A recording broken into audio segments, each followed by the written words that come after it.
Nirmati Property Management. Contact 7667008999. MRL Realty's Nature's Enclave, Coastal Heaven theme-based resort villa plots, ECR. மாதம் 10,000 வரை assured rental income. Lifetime free stay at resort. 30க்கும் மேற்பட்ட வசதிகளுடன். Call 9962888888.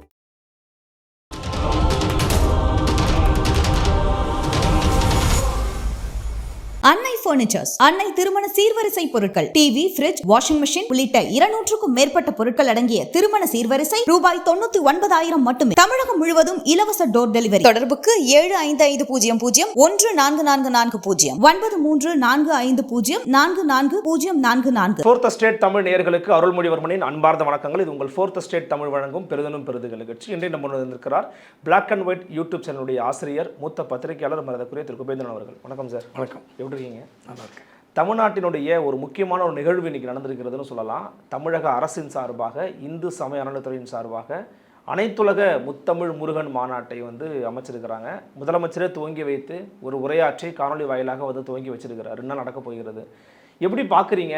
இது பாஜக ஒரு வேல் யாத்திரை போனாங்க, முருகனை கையில் எடுத்துட்டாங்க. ஸோ திமுகவுக்கு வேறு வழி இல்லை, முருகனை கையில் எடுத்துருக்கிறாங்கன்னு சொல்கிறாங்க. உங்களுடைய பார்வை என்ன? இதில் ஒன்றே குலம் ஒருவனே தேவன் அப்படின்னு ஒரு முழக்கத்தோடு தொடங்கப்பட்ட கட்சி திமுக.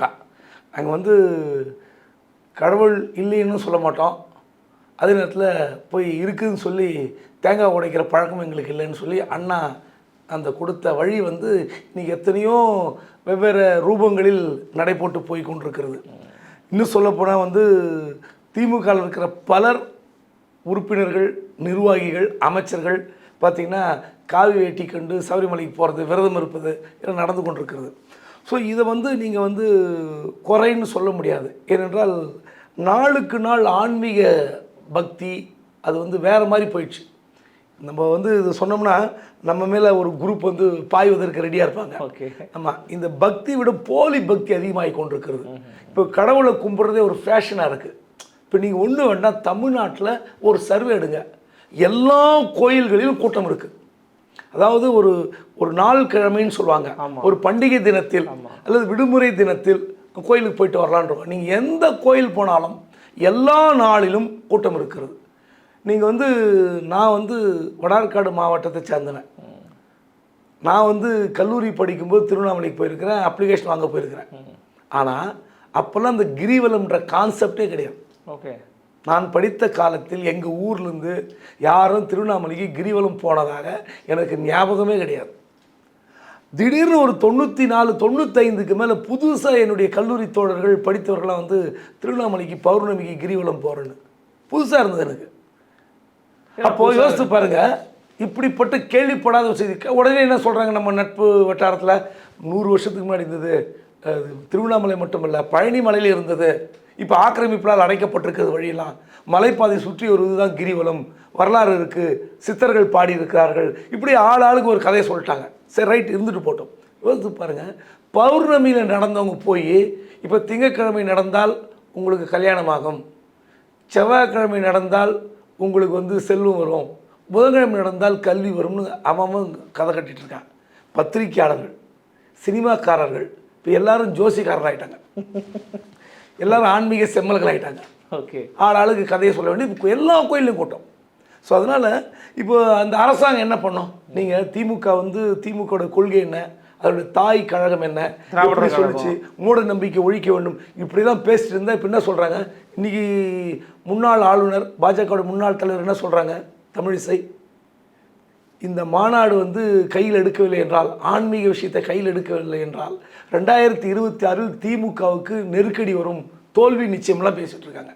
அப்போ நீங்கள் என்ன சொன்னாலும் ஒரு பிரச்சனை ஏதோ ஒரு பக்கம் வரும். பாஜக நினைத்ததை திமுக செய்து விட்டதுன்ற ஒரு தோற்றம் இதில் உருவாகுது இல்லை? அப்போ அவங்களே சொல்கிறாங்கல்ல. அதை நான் சொல்கிறேன், நீங்கள் அதை தடுக்கவே முடியாது. அந்த கடவுள் பக்தி என்பது வேறு வழி இல்லை. நீங்கள் போலியோ போலி இல்லையோ, மக்கள் கவர்ச்சியை நம்புகிறார்கள், போலி வட்டியை நம்புகிறார்கள், பொய்யை நம்பி நடந்து கொண்டிருக்கிறார்கள். ஸோ இந்த மாதிரியான விஷயத்தை எத்தனை காலத்துக்கு அரசாங்கம் திருத்தம்? நீங்கள் எவ்வளோ போலீஸ் வார்ன் பண்ணுறாங்க, ₹1 கொடுத்தா ₹2 கொடுக்க மாட்டாங்க, ₹1,00,000 கொடுத்தா ₹8,000 வட்டி கொடுக்க முடியாதுன்னு. மக்கள் ஏமாறாமல் இருக்காங்களா? போலீஸ்காரன் டெபாசிட் பண்ணுறாங்கல்ல, யார்? ஆருத்ரா, ஐஎஃப்எஸ், ஐஎன்எஸ், இஜாவு இருக்கிற எல்லா நிதி நிறுவனங்களிலும் யார் ஏமாந்துருக்காங்கன்னா போலீஸு, அரசு ஊழியர்கள், ஆசிரியர்கள். அப்போ என்ன அர்த்தம்? நீங்கள் என்ன சொல்லுவீங்க? இது மாதிரியான விவகாரங்களை தடுக்கவே முடியாது, அது பக்தி உள்பட.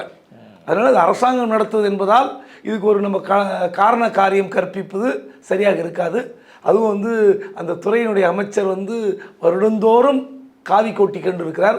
சபரிமலைக்கு போகிறார், திருப்பதிக்கு போகிறார், அவர் ஒன்றும் பண்ண முடியாது. சிறப்பாக செயல்படுறாரு முதலமைச்சரே சொல்கிறார். அதான் இந்து அறநிலைத்துறையுடைய அமைச்சராக இருப்பவர் கிட்டத்தட்ட ஒரு பக்தி பழமாகத்தான் இருக்கிறார். அவர் முருகன் மாநாட்டை அவர் இது மாதிரி தொடங்கலான்னு சொல்லும்போது முதல்வர் என்ன சொல்லியிருப்பார்?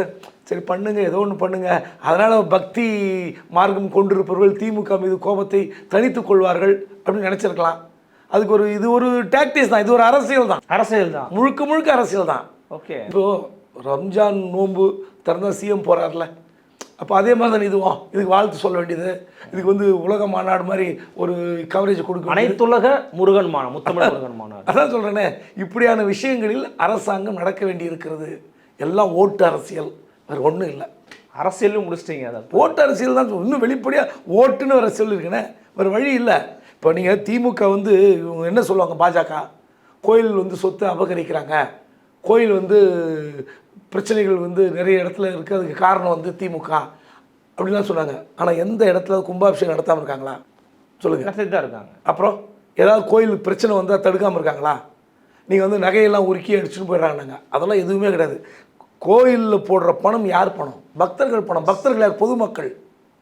பொதுமக்கள் பணத்தில் வருகிற அந்த வரி வருவாயை, நிதியை கொண்டு கல்லூரி நடத்துகிறார்கள், பள்ளிக்கூடம் கட்டுறாங்க. அது நல்லது தானே? நீங்கள் கோயில் கட்டுறதை விட 1000 அன்னசத்திரம் கட்டுறதை விட ஒரு கல்வி நிலையம் கட்டுங்க தானே பாரதியார் பாடிட்டு போயிருக்காரு. அதை தானே திராவிட மாடல் அரசு செய்கிறது, நம்மளும் பாராட்டிட்டு போவோம். சார், இதில் ரீசெண்டாக நீங்கள் இன்னொரு விஷயத்தை கேள்விப்பட்டிருப்பீங்க. இந்த கிருஷ்ணகிரியில் நடந்த ஒரு பாலியல் வன்கொடுமை சம்பவம், அதில் தொடர்பான ஒரு நபரை கைது பண்ணாங்க. அவர் நாம் தமிழர் கட்சியோட முன்னாள் நிர்வாகி அப்படிங்கிறதும் கூடுதல் தகவல். அவர் இப்போ தற்கொலை செய்து கொண்டு மரணம் அடைஞ்சிட்டாரு. அவருடைய தந்தையும் மது போதையில் ஒரு வாகனம் ஓட்டும்போது செத்து போயிருக்கிறாரு, மரணம் அடைஞ்சிருக்கிறாருங்கிறத சொல்கிறாங்க. ஆனால் இதை தொடர்பாக எதிர்க்கட்சியில் எடப்பாடி பழனிசாமியும் சரி, பாஜகவினுடைய அண்ணாமலை அவர்களும் சரி சந்தேகம் எழுப்புறாங்க. இதில் விசாரிக்கணுங்கிறாங்க. நேற்று திரு சீமான்கிட்ட பேசும்போது, அவர்கிட்ட ப்ரெஸ் மீட்டில் இந்த கேள்வி வைக்கும்போது, இல்லைங்க எனக்கு சந்தேகம் கிடையாது, தற்கொலை பண்ணி தான் இறந்து போயிருப்பார் அவர் ஏற்கனவே எனக்கு ஒரு முறை கடிதமே அனுப்பியிருந்தார் அப்படின்னு சொல்கிறாரு. இந்த சம்பவத்தை யாரும் அரசியல் பண்ணுறாங்கன்னு நினைக்கிறீங்களா? இதே சம்பவம் அதிமுகவுடைய பொதுச் செயலாளர் எடப்பாடி பழனிசாமி முதலமைச்சராக இருக்கிறதா கற்பனை பண்ணிங்க. திமுக தலைவர் ஸ்டாலின் அவர்கள் எதிர்க்கட்சியாக இருக்கிறது, அவர் அரசியல் பண்ணியிருப்பார். ஆனால் இது மிகப்பெரிய தவறு. நீங்கள் மாறி மாறி நீங்கள் அரசியலில் ஆட்சிக்கு வரலாம், எதிர்க்கட்சியாக இருக்கலாம். ஆனால் எதற்கு குரல் கொடுக்க வேண்டும், எதுக்கு சிபிசிஐடி விசாரணை கேட்கணும்னு குறைந்தபட்ச ஒரு அரசியல் எதிர்பார்ப்பு ஒன்று இருக்குது. நீங்கள் நல்லவனவன் மிக மோசமான செயலை செஞ்சுருக்காங்க. நான் இல்லை இப்போ சீமான் இதை திமுக ஆட்சியில் இப்படி ஒரு அடித்து கொலை செய்யப்பட்டிருந்தால், அவங்க அப்பாவை கூப்பிட்டு ஏதோ ஒரு லாரி வைத்து ஆக்சிடென்ட் செய்யப்பட்டிருந்தால் சீமான் விட்டுருப்பார். சீமான் என்ன சொல்கிறாரு? தவறு செய்திருக்கிறார், நாங்கள் தான் பிடிச்ச கொடுத்தவங்கன்றார். குற்றம் செய்திருப்பதால் தான் அவர் தற்கொலை செய்து கொண்டார்ன்றார். அப்போது ஒரு போலீஸு ஒரு வழக்கு போடுது, எடப்பாடியும் ஒரு போலீஸ் துறை மந்திரியாக இருந்திருக்கிறார், இருக்க போகிறார், நாளைக்கு வாய்ப்பு இருக்குது. நீங்கள் அரசியல் பண்ணுறீங்க, சிபிசிஐடி விசாரணை கேட்குறீங்கன்னா, என்ன மாதிரி குற்றச்சாட்டில் அவன் செத்து போயிருக்கான், தற்கொலை இன்னும் சொல்லட்டுங்களா? போலீஸ் என்கவுண்டரே செய்திருந்தாலும் இதுக்கு பப்ளிக் பாராட்டியிருப்பார்கள். போலீஸ் அடித்து கொலை செய்திருந்தாலும் பப்ளிக் பாராட்டியிருப்பார்கள். 13 வயது சிறுமியை வன்புணர்வு செய்கிற ஒரு மன நோயாளியை நீங்கள் எப்படி டீல் பண்ணோம்? நாம் தமிழர் கட்சி நிர்வாகிகள் அப்புறம் தான் கட்சி விட்டு நீக்கினாங்க, கைது பண்ண பிறகு தான். முன்னாள் நிர்வாகி நீங்கள் சொல்கிறீங்க, இல்லை அவங்க தரப்புலேருந்து எங்கள் முன்னாள் நிர்வாகிங்க நாங்கள் முன்னாடி நீக்கிட்டோங்க அப்படிங்கிறதெல்லாம் போய் எப்படி நீக்கினாங்க? எத்தனை மோசடி! இன்றைக்கி ஒரு பாலியல் விவகாரத்தில் சிக்கின பிறகு, இந்த புகார் வந்த பிறகு இன்னொரு பள்ளியிலிருந்து இன்னொரு மாணவி புகார் கொடுத்துருக்குறாங்க. 5 பள்ளியில் என்சிசி கேம்ப் நடத்தியிருக்காரு. எத்தனை பெரிய சீட்டிங்! இப்போ அவர் சுற்றி இருக்கிறவங்க விசாரித்து சீமான் சொல்லியிருக்கணும்ல, அன்னை ஆள் சரியில்லை, தப்பான வழியில் போயிட்டுருக்கான், இவன் வக்கீல் கிடையாது, வக்கீல்னு சொல்லிட்டு பணம் பறிச்சிட்ருக்கான், ஒரு 36 லட்சம் ரூபாய் மோசடி செய்ததாக ஒரு புகார் பதிவாயிருக்கு. இப்படிப்பட்ட நபருக்காக சிபிசிஐடி விசாரணை கேட்குறது யார்? எடப்பாடி பழனிசாமி, எதிர்க்கட்சி தலைவர். கொஞ்சம் மாதம் நீங்கள் திமுக மீது 1000 விமர்சனம் இருக்கட்டும், என்ன வேண்டுமானாலும் குற்றச்சாட்டுகள், நிர்வாக சீர்கேடு, ஊழல், என்ன வேணால் பண்ணுங்கள். எந்த விவகாரமும் ஒன்று இருக்குல்ல, ஒரு சிறுமியை பாலியல் துன்புறுத்தல் செய்கிற விவகாரத்தில் கைது செய்யப்படுகிற நபர், அவர் ஏற்கனவே ஜூலை மாதம் ஒரு முறை எலி பேஸ்ட் சாப்பிட்டு ட்ரீட்மெண்ட் பண்ணதுக்கு ரெக்கார்ட் இருக்குது. அதெல்லாம் நீங்கள் வெளிக்கொண்டு வாங்க, உண்மையாக பொய்யான்னு. போலீஸ் செய்த ஒரே தவறு, கைது செய்யப்பட்ட போது அவர் ஏற்கனவே எலி மருந்து சாப்பிட்டு இருக்கிறார் அப்படின்ற விவரத்தை வெளியிடல, மீடியாவில் வரல. அது ஒன்று தான் கிரே ஏரியா, ஒரு சந்தேகத்திற்கான ஒரு இடம். அந்த இடத்துல தான் போலீஸ் ஃபெயிலியர். ஆனால் அதுக்காக நீங்கள் வந்து இப்படி கேள்வி கேட்பீங்களா? அண்ணாமலையும் எடப்பாடியும் வந்து சிந்திக்க மாட்டாங்களா? எந்த மாதிரி விவகாரத்தில் அரசியல் செய்வது? இப்படிப்பட்ட நபர்களுக்கு என்ன மாதிரியான தண்டனை வழங்க வேண்டும் அப்படின்னு நீங்கள் அறிக்கை கொடுக்கணும். அவரை காப்பாற்றி நீதிமன்றத்தில் நிறுத்தி தண்டனை வாங்கி கொடுங்கன்னு நான் கேட்குறேங்க. இந்த சம்பவம் நடந்த அன்னைக்கு யாராவது ஒருத்தர் அறிக்கை விட்டாங்களா இந்த சம்பவத்தை தொடர்பாக? அதிமுக, பாஜக, வேறு எந்த கட்சியாவது ஏன் வரல? இதே திமுக ஆள் ஒருத்தர் சம்மந்தப்பட்டு வச்சுக்க, திமுக தொண்டர் விட்டுருப்பாங்களா? ஜாபர் சாதி கேஸ் என்னாச்சு? போதைப் பொருள் கேஸு, அந்த கேஸ் என்னாச்சுங்க? அந்த கேஸ் தள்ளுபடியாக இருக்குது. இப்போ இடி வழக்கு அமலாக்க பிரிவில் தான் ஜெயிலில் இருக்கார். எஸ், ஜாபர் சாதிக்கு வந்து ஆஸ்திரேலியா, அமெரிக்கா நாடுகளில் உணவு பதனிடப்பட்ட பொருட்களில் போதை மருந்து கலந்து விற்கிறார். 7,000 கோடி 8,000 கோடி. அதனுடைய NCBயுடைய அதிகாரி ஞானேஸ்வர் பேட்டி முதல் பக்கத்தில் வந்தது இல்லை? ஆமாம். அந்த வழக்கில் ஆதாரம் இல்லைன்னு டெல்லி கோர்ட் ஏன் தள்ளுபடி பண்ணுது? போதைப் பொருள் வித்தாரா இல்லையா? அப்புறம் இயக்குனர் அமீர் இவரும் கள்ளக்கடத்தல் கும்பல், போதைப் பொருள் கும்பல், அவரை போட்டு என்ன பாடுபடுத்தினாங்க மீடியாக்கள்? நீங்கள் ஒரு சம்பவம் வந்த உடனே மீடியாக்கள் செய்கிற தவறு இருக்குல்ல, மிகப்பெரிய தவறு. ஆம்ஸ்ட்ராங் கொலை வழக்கில் இயக்குனர் நெல்சனுடைய மனைவி மீது ஒரு சின்ன விசாரணை நடைபெறுகிறது. அந்த விசாரணை உண்மையிலே அந்த அம்மா பணம் கொடுத்தாங்களா? மொட்டை தலை கிருஷ்ணன் என்பவர் யார்? இதெல்லாம் விசாரணை பத்திரிகைக்கு தெரியாமலே பத்திரிகை நிருபர்கள், நான் ஒரு மீடியாக்காரன், நீங்கள் மீடியாக்காரன் தான், நான் ஒன்று பொறுப்பற்ற முறையில் செயல்படுகிறான்னு குற்றம் சாட்டுறேன். நீங்கள் அந்த மோனிஷாவோட தம்பியுடைய நண்பர் மொட்டை தலை கிருஷ்ணன், அந்த கிருஷ்ணன் ஒரு வக்கீல், தம்பியுடைய நண்பர்னா வீட்டுக்கு ஒரு பழக்குவாங்க, அவ்வளோதான். அவர் வந்து உண்மையிலே ஆம்ஸ்டாங்காக கொலை வழக்கில் சம்மந்தப்பட்டிருக்காரா? தெரியாது. சம்போ செந்திலுக்கு பணம் கொடுத்தாரா? தெரியாது. இதெல்லாம் விசாரணை முடிவு ஒரு ஃபோன் கால். இப்போ நான் என்ன சொல்கிறேன்னா, நான் கூட ஒரு வக்கீலுக்கு ஃபோன் பண்ணியிருப்பேன். இந்த சம்மந்தப்பட்ட வழக்கில் ஒரு பத்திரிக்கையாளராக ஒரு ஃபோன் பண்ணியிருப்பேன். ஆமாம். அவங்க வந்து கொலை வழக்கில் தொடர்பு எனக்கு தெரியுமா? தெரியாது. என்னை கூட விசாரிக்கலாம், உங்களையும் விசாரிக்கலாம். இப்படி இருக்கும்போது உடனே வந்து ஆம்ஸ்டாங் கொலை வழக்கில் குபேந்திரன் விசாரணை, அருள்மொழிவர்மன் விசாரணை, இப்படி பண்ணிங்கன்னா என்ன அர்த்தம்? அது சொல்லுனே, ஒரு தவறான ஒரு முறையில் பத்திரிகை துறை, மீடியா, யூடியூப் எல்லாம் போய் கொண்டிருக்கிறது. இப்போ ஜாபர் சாதி கேஸில் இவ்வளோ நேரம் போட்டிங்களே, அமீர் வந்து எத்தனை முறை பேட்டி கொடுத்துருப்பார், வெளியே வந்து எத்தனை கதறி இருப்பார். என்னை வந்து சிக்க வைக்க பார்க்குறாங்க, என்னையும் என் குடும்பத்தை அவமானப்படுத்துவதை தவிர உங்களுக்கு வெறும் மிஞ்ச போவதில்லைன்னு பேட்டி கொடுத்தாங்களா? இப்போ போதைப் பொருள் கேஸ் என்னாச்சு? தள்ளுபடி பண்ணியிருக்காங்க. ஏன் தள்ளுபடி பண்ணாங்க? ஆதாரங்கள் இல்லை. அப்போ என்ன அர்த்தம்? எது கேஸ் போட்டிங்க? அப்போது அந்த விவகாரத்தில் உதயநிதி வரை இழுத்து வந்து பேசிய இதே எதிர்க்கட்சி கூட்டம், நான் திமுக வக்காலத்து வாங்கலை. புரியுது சார், புரியுது. கேஸ் அடிப்படையில் தான் இந்த முறை இப்படி ஒரு சம்பவம் நடக்குது, பாலியல் துன்புறுத்தல். இதில் வந்து நாம் தமிழர் கட்சியினுடைய நிர்வாகி சம்மந்தப்பட்டார். ஒரு அறிக்கை எடப்பாடி கிட்டேருந்து வந்ததா? பாஜக கிட்டேருந்து வந்ததா? இந்த விவகாரம் குறித்து 5 நாட்கள் மௌனம் சாதித்து விட்டு 6வது நாள் அவன் செத்து போகிறான், அவங்க அப்பா செத்து போகிறாரு. செத்து போனதுக்கு வீடியோ வெளியிடுறாங்க. அவர் வந்து ஒரு வண்டி வந்து ஆக்சிடென்ட் ஆகலை, குடித்து விட்டு மொப்பட்லேருந்து கீழே அவரே விழுறாரு, விழுகிற காட்சி காட்டுறாங்க, சிசிடிவியில் வெளியிட்டிருக்காங்க. அப்போது அதில் வந்து இது வந்து அவங்க குடும்பம் கிளைம் பண்ணோம், இல்லை ஒரு வண்டி வந்து ஏறிச்சு, இடித்து தள்ளினார்கள், எங்கள் அப்பா குடிக்கல, ஏதோ போராட்டம் நடந்ததா? இல்லை. அப்படி இருக்கும்போது எதுக்கு இப்படி? நான் சொல்ல, நீங்கள் அரசியல் பண்ணுவதற்கு எவ்வளோ இடம் இருக்க திமுக கிட்ட, அதை பண்ணிட்டு போங்க. இது ரொம்ப சொல்கிறேன், நீங்கள் ஆட்சி மாறலாம், யார் ஒன்றும் அதிகாரத்துக்கு வரலாம், ஆனால் இவ்வளோ சீப்பாலாம் பண்ணக்கூடாது.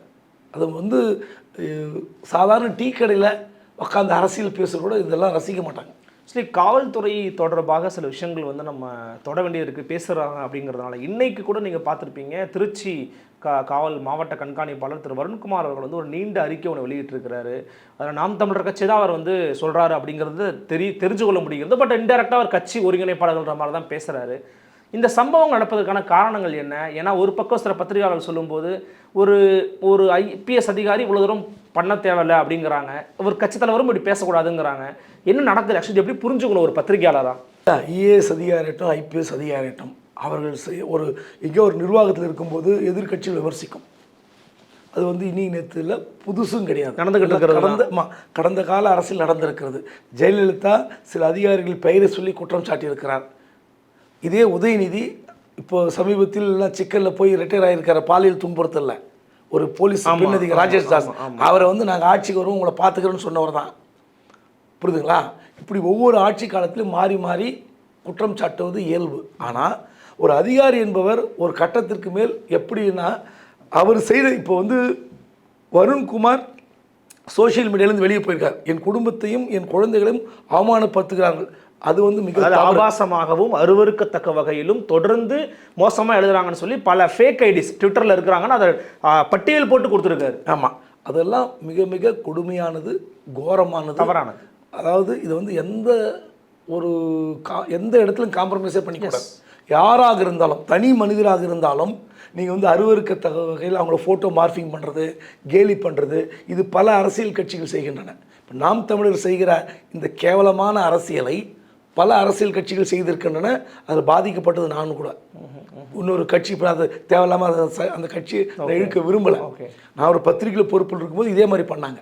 ஸோ நீங்கள் என்னென்னா இவங்களுக்கு என்னென்னா பத்திரிகையில் வந்து நம்ம வந்து எழுதுறது வேறு, அவங்க வந்து உடனே பர்சனல் அட்டாக் கொண்டு போகிறது, இது மிகப்பெரிய தவறு. நாம் தமிழர் கட்சியினுடைய தலைவர் சீமான் தான் இதுக்கு பதில் சொல்லணும். அதே வேளையில் நான் என்ன சொல்கிறேன், சாட்டை துரைமுருகன் கைதாகிறார். அவர்கிட்ட இருந்து கைப்பற்றப்படும் போது அந்த ஃபோனில் இருக்கிற டாக்குமெண்ட்லாம் வேறு ஒரு நபர் திருச்சி சூர்யா என்று பாஜக விலகிய நபர்கிட்ட போய் வெளியிடுறாங்க. இது வந்து கண்டிப்பாக அந்த கட்சியை கோவப்படுத்தும். இதெல்லாம் யார் செய்தது? இதெல்லாம் வந்து தேவையா போலீஸுக்கு? நான் என்ன சொல்கிறேன், இப்போ சீமான் பேசியது கூட சாட்டை திருவன் பதிவு செய்து வைக்கிறார். அது அவங்களுடைய கட்சி விவகாரம், அரசியல். ஒரு தலைவனையே வந்து தொண்டை வந்து பதிவு பண்ணி வச்சுருக்கான்னா அது அவர் காரி துப்பிப்பார், இல்லை அவர் கட்டி பிடிச்சிப்பார்.